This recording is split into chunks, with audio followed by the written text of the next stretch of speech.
Good morning, my magnificent ones. Sue here, your magnificence mentor. The focus today is all about play. So I want us to explore the idea of harnessing the power of play. So I brought some props with me. So this is Betsy. She's my little lamb. So she's somebody I can play with and cuddle with and hug and have some fun with.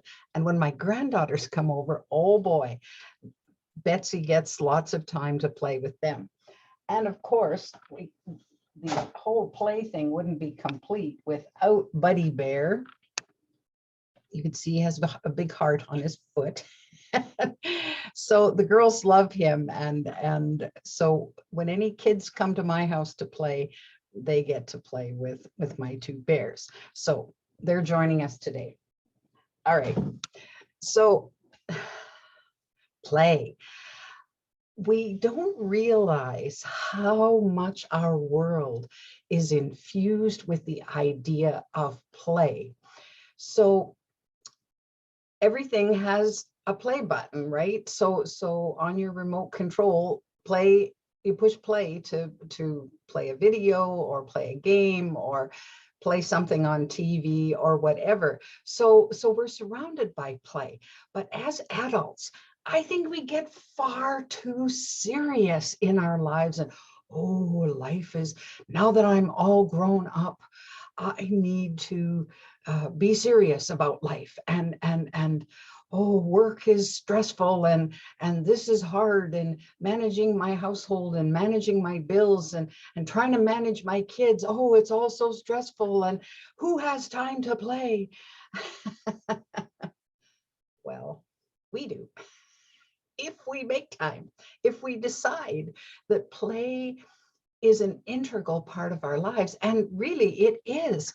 So all we need to do is look at kids, and we go into that growth phase from the time we're tiny babies and start playing with our hands and wondering, well, what is that, and how does that work? And then as our world opens up, we start touching and tasting and smelling, and we use our voice. We play with our voices to say, oh, what was that noise? And then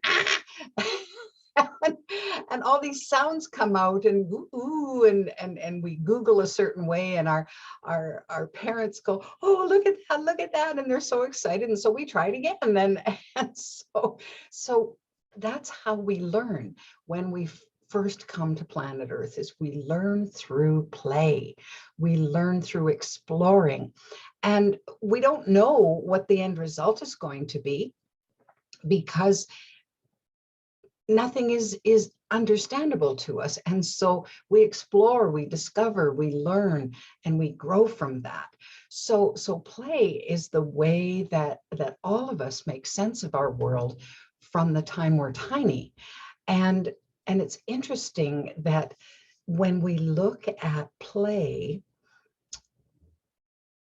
if we're engaged in something and somebody says, well, you want to play a game, and you're little, right? And you say, yeah, sure, because we're always up for play when we're little.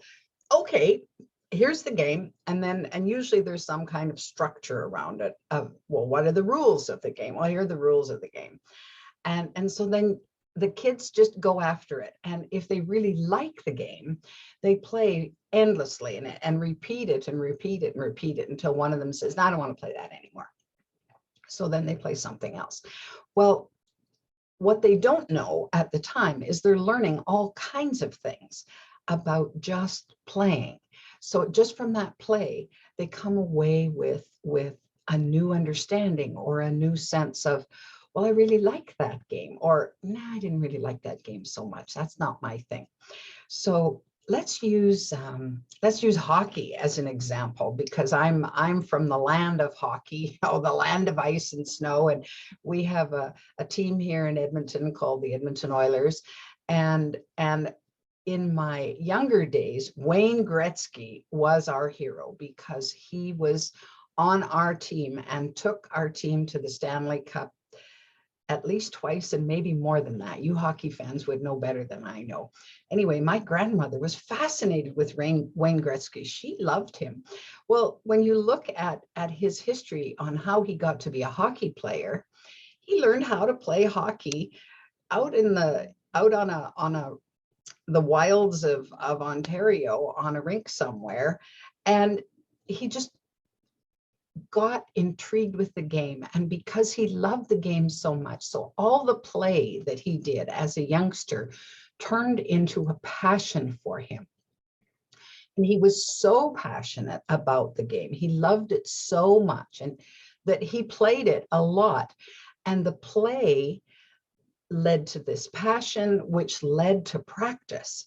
So for him, becoming as skillful as he possibly could was part of his desire, part of his passion in moving forward with the game we call hockey. And what happened as a result of that? Well, he happened to be talented enough.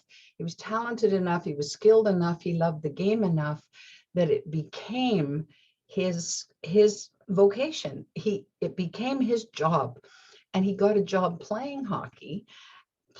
See the word play.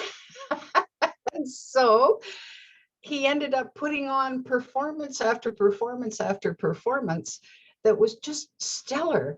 Well, why? Because he loved it, because he started by playing, and it sparked something in him that became such a driving force, such a passion for him. Well, we all have the same thing. Now, I'm certainly not going to play hockey because that's not my idea of a good time. I did learn to skate, but I'd rather skate to the waltz of the Blue Danube than I would play hockey. So, but what I found early on is that I love to play with words. And I can play with words in a variety of ways. Lots of times when I play with words, it just gives me such a giggle. So I learned to play more and more with words. And then it didn't seem like I was that passionate about it, except I was passionate about it that I started writing. And when I started writing, eventually I started speaking. And it has become such a part of me now that while I play with words, now I get to play with you. I get to play with Tea with Sue. So it has grown, and I've practiced my skills and got better and better at it.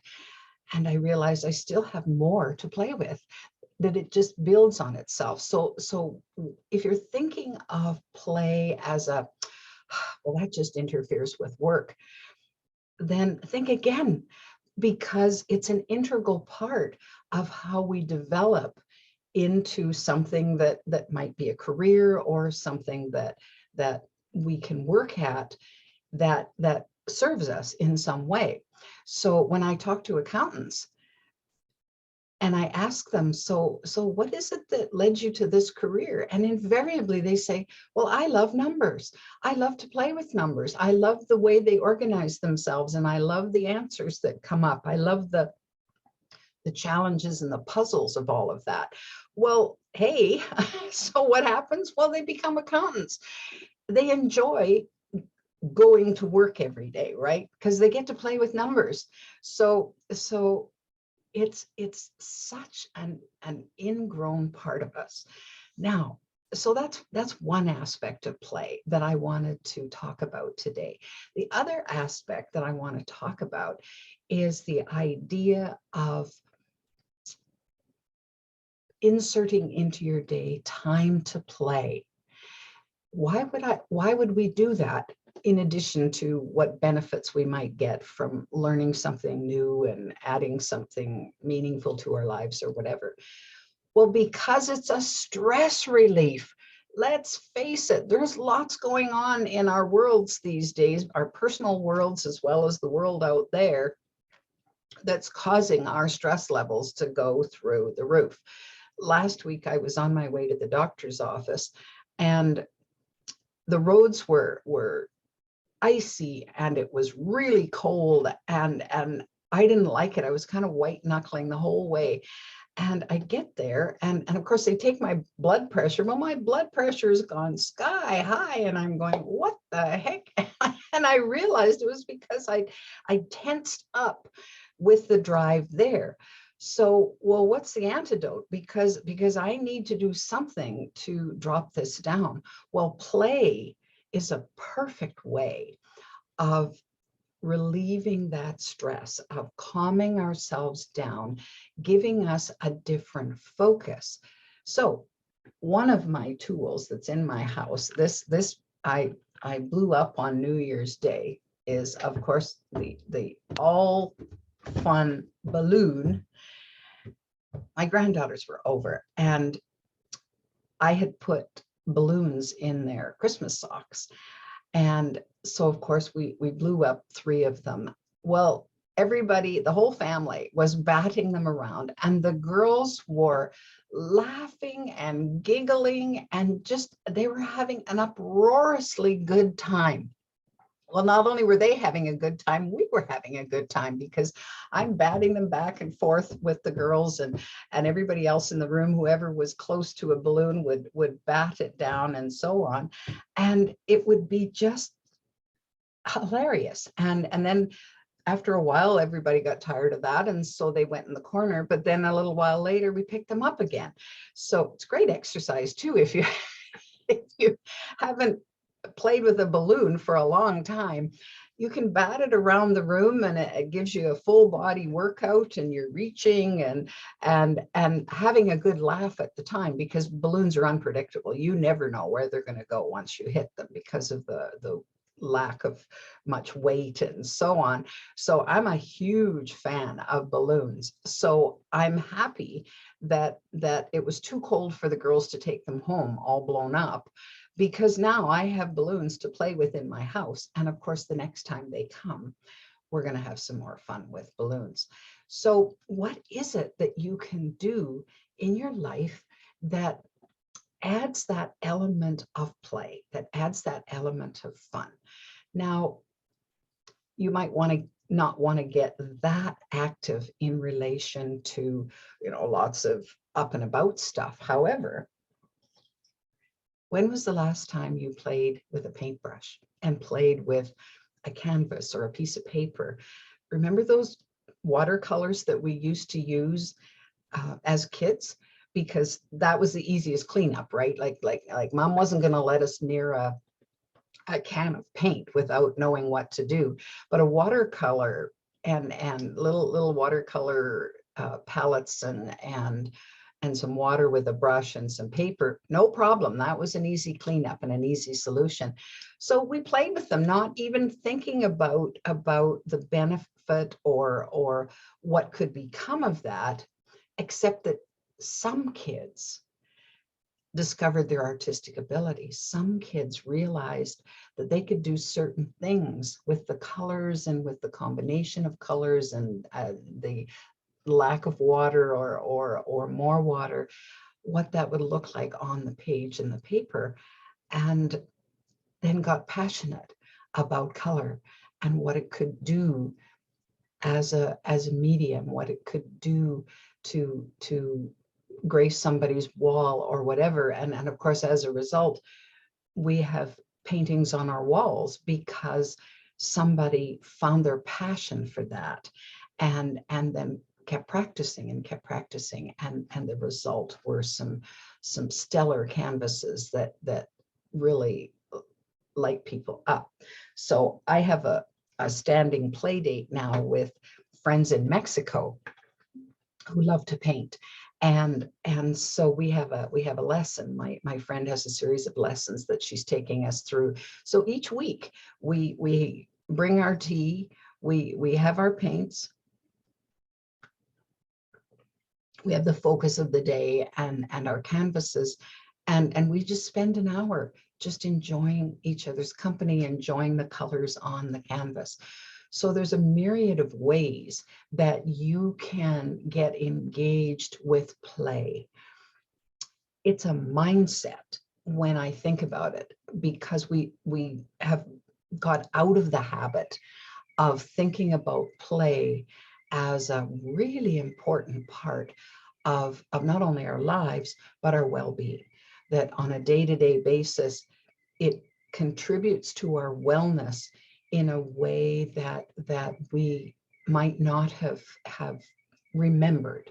So you watch kids, do they have trouble sleeping at night? Not usually, because they've done so much playing during the day that they're physically exhausted, their minds are worn out, and off to sleep they go.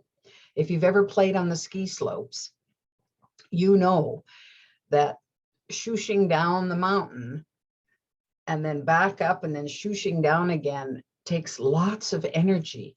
And by the end of the day, well, I'm always ready for the hot tub at the end of the day. and at the end of the day, you sleep soundly because everything has just gone to the max. You've had fresh air, you may or may not have had sunshine, but you've had this glorious experience. Your body has been moved in a whole variety of ways, and you probably had this grin on your face going down the mountain if you love to ski. So I know when I first learned, I didn't love it so much, and so I had kind of a grimace going down the hill, and I was sort of, oh no, I'm terrified now. But anyway, I'd make it down. I'm going, whoa, I made it down. Oh, well, that wasn't so bad. And so up I'd go again. And pretty soon I got so that, wow, there's a joy in this. There's in the movement and the surroundings. And I mean, you got to love nature. There you are in the mountains, and it's pretty wonderful.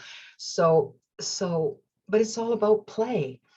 And it's interesting when we allow ourselves to play. Let's say you have a problem in front of you that you don't know how to solve. And it's been bugging you, and you've been slogging away for a long time, trying to make sense of it, or work with the ideas, or put figures in a different order, and nothing's coming to you. Well, one of the solutions that I found works for me is I just stop what I'm doing and I go play with something, and I do something to engage my mind in an entirely different way, and preferably something fun. And when I do something fun, so I'll give you an example. So the other day, it finally warmed up here in Alberta, and I have this huge pile of snow on my balcony that has accumulated. And I'm thinking, oh, it must be snowman weather out there. I'll bet the snow's the right temperature to roll. And sure enough, it was. I tested it out, and out I go, all bundled up onto my balcony, and I made a snowman. And I was totally engaged, and it was such fun. And I'm laughing and giggling and patting away and rolling the snow and thinking, okay, now how am I going to decorate the snow? As I went in the house and found a toque and found a scarf and put loonies for its eyes, and I found a rubber band for its mouth, and I couldn't make it an upturned mouth somehow, and so it's kind of a grumpy old snowman. But it was such fun. And then of course I had to take a little video of it, and I took a couple of pictures and sent to friends. And I said, okay, this is what I was doing today. Well, apparently a person can play in the snow at any age. You don't need to be 2 or 5 or 15. You can be 60, 70, 80, 90. There's no age limit to playing in the snow. So I haven't made my snow angel yet, but that will come. So finding something to play. And then when you go back to the problem that you were kind of agonizing over with before, then it's as if something magically happened, and you have an idea, or something comes to you, or you see what's on the paper differently, or you see what's in front of you differently, and you go, oh, I didn't see that before. And there's your answer. And even if the answer still isn't there, at least you're fresh to come back to it.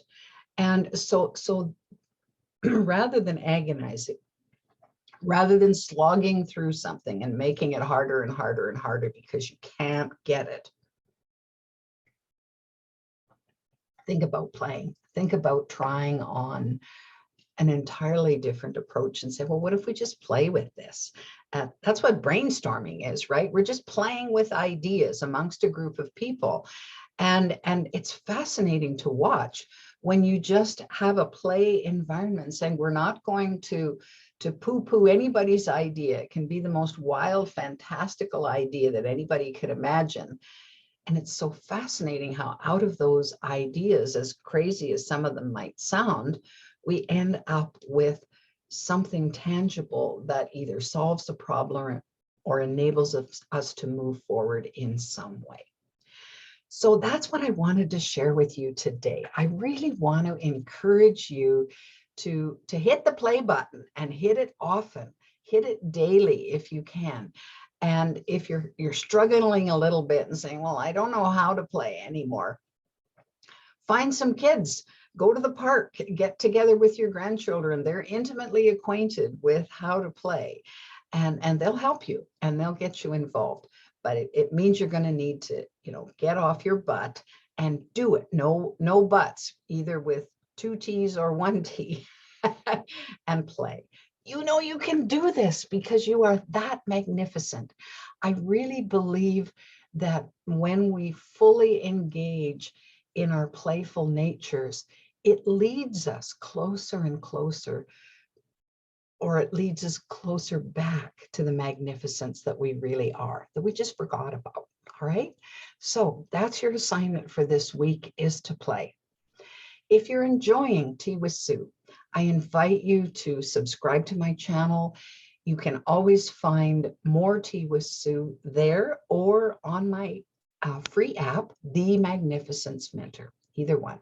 Oh, and a little announcement. I have started recording. I mentioned last week that I was going to be doing a new video series called The Healing Call of Cancer. I have started it. I've done the introductory video. I haven't released it yet, but I'm going to do the second one. And I think this next week, I'm going to do kind of a soft launch on that. So if you're looking for that video, you simply need to go to YouTube and just search for Healing Call of Cancer, and the channel should pop up for you. Until next week, have a glorious weekend and go play.